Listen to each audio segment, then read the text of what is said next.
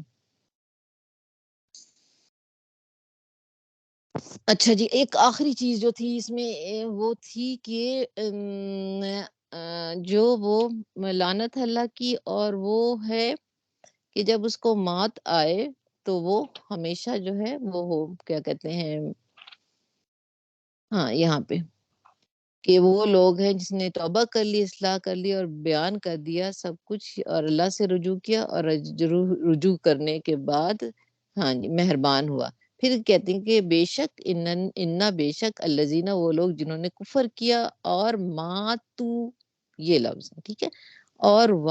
وما تو اور وہ سب مرے، ٹھیک ہے۔ اب یہ اس کا خاتمہ یعنی کسی شخص کا جو کہ یہ عمل کر لیا ہے، ٹھیک ہے، اس کے لیے کتنی آپشنز نکل رہی ہیں۔ جس نے حق کو چھپا لیا، حق کو بیان کر سکتا ہے، اپنی توبہ کر سکتا ہے، اصلاح کر سکتا ہے، ٹھیک ہے،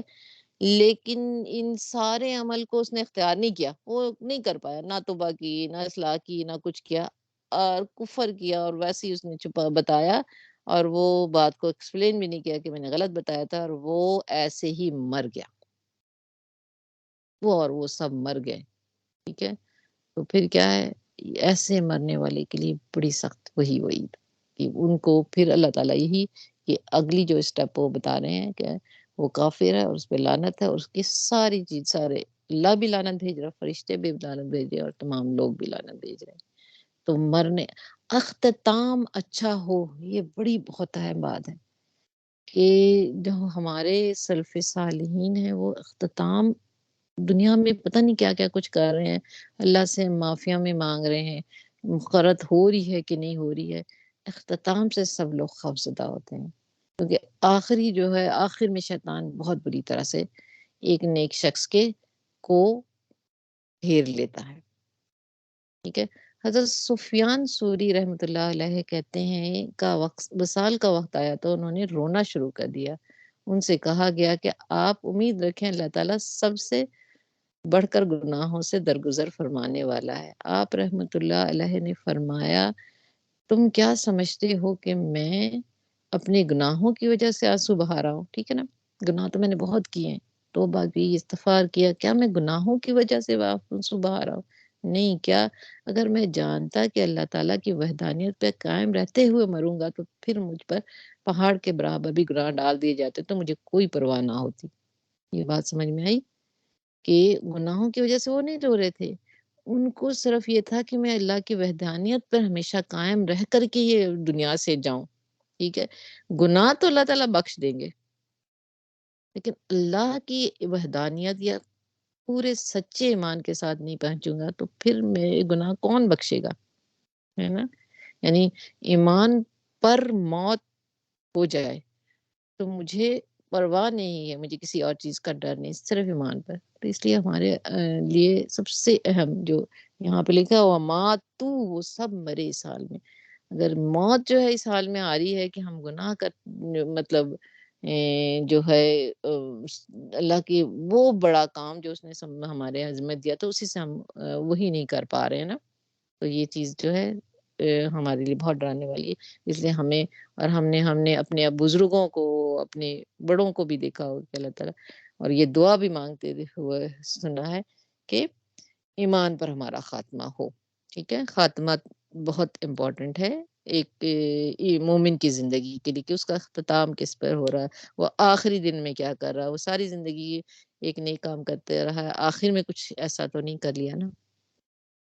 حضرت امام بن حنبل کہتے ہیں، ٹائم تھوڑا رہ گیا نا، اوہو۔ جی یہ ایک سنا دیتی ہوں سر۔ امام بن حنبل کہتے ہیں کہ ابھی انتقال کے وقت ان کے صاحبزادے ان کی طبیعت کا حال پوچھنے کے لیے آئے تو انہوں نے فرمایا ابھی جواب کا وقت نہیں ہے، بس دعا کرو کہ اللہ تعالیٰ میرا خاتمہ ایمان پر کر دے، کیونکہ ابلیس دیکھیں اینڈ پہ یہ کتنی بڑی بات ہے، ابلیس لائن ایسے سر پر خاک ڈالتے ہوئے مجھ سے کہہ رہا ہے کہ تیرا دنیا سے ایمان سلامت لے کر جانا میرے لیے باعث ملال ہے۔ یعنی بڑے لوگوں کے ساتھ آپ کو پتہ ہی ہے کہ ابلیس کیسے لگا رہتا ہے، اور وہ لگا ہوا کس طرح کہ تو سلامت چلا جائے، مجھے بڑا ہی وہ دکھ ہوگا، ہے نا، اس کو تکلیف ہو رہی ہے کہ وہ ایمان کے ساتھ جا رہا ہے، اور میں اس سے کہہ رہا ہوں کہ ابھی نہیں، جب تک ایک سانس بھی باقی ہے میں خطرے میں ہوں، پرامن نہیں ہو سکتا۔ تو اسی طرح سوچیں کہ آخری وقت تک شیطان کی جو ہے حملے انسانوں پر ہوتے رہتے ہیں اور وہ بچ نہیں سکتا۔ بڑی امپورٹنٹ یہ آیت تھی، اور خاص طور پہ کہ ایمان کے لحاظ سے کہ انسان کیسے اپنی اصلاح کر سکتا ہے اور کس طرح سے جو ہے کفر کی اس روش کو بدل دے، اور کفر کا روش جو ہے آپ کو خالدینہ بنا لے جائے، آپ کے وہ عذاب میں نہ ڈال دے کہ جو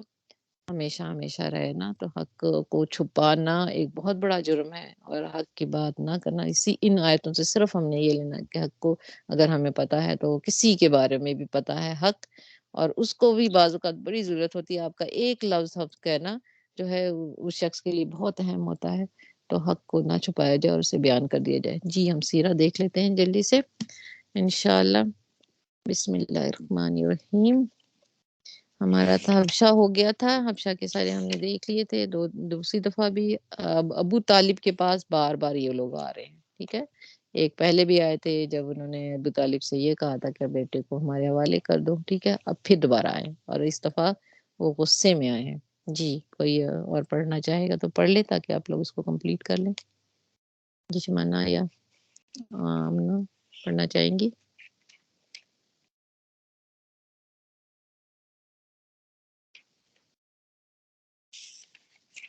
یہ کسی نے پڑھا ہے یہ بتائیں؟ بڑا اچھے اب ٹاپک شروع ہو رہے ہیں۔ حضرت حمزہ کا اسلام لانا بڑا خوبصورت، حضرت عمر کا اسلام، اگلی دفعہ ہماری اس کی باری ہوگی۔ یہ بھی آج کا ٹاپک بھی بڑا اچھا ہے۔ جی رضانہ جی میں نے تو پڑھا نہیں۔ کیوں نہیں پڑھا آپ نے؟ آپ کو پڑھنا چاہیے۔ آپ کو پہلے میرا خیال ہے میں آج ہی ڈال دیا کروں گی آپ پہلے دن ہی، تاکہ ہر روز ایک ایک دو دو پیج نکال کے پڑھ لیجیے۔ اور چمانا آپ نے پڑھا؟ یہ ابو طالب کو قریش کی دھمکی پڑی تو ہے، لیکن فرزانہ باجی وہ یاد تھوڑی رہتی ہیں، وہ بس جی جیسے پڑھا آیا پھر وہ نکل گئی ہوں ذہن سے، تو ذہن سے دیکھ کے تو میں نکل پڑھ گیا۔ سکتی ہوں۔ چلے دیکھ کے پڑھ دیں، دیکھ کے پڑھ دیں اس وقت کو۔ اچھا، جی ویسے ابو تھوڑا سا طالب یاد کو کر لیں، ایک قریش دو کی سوال بنا لیتے ہیں۔ جیسے میں اس میں سوچی تھی کہ ہم اس بات پہ ڈسکس کریں گی کہ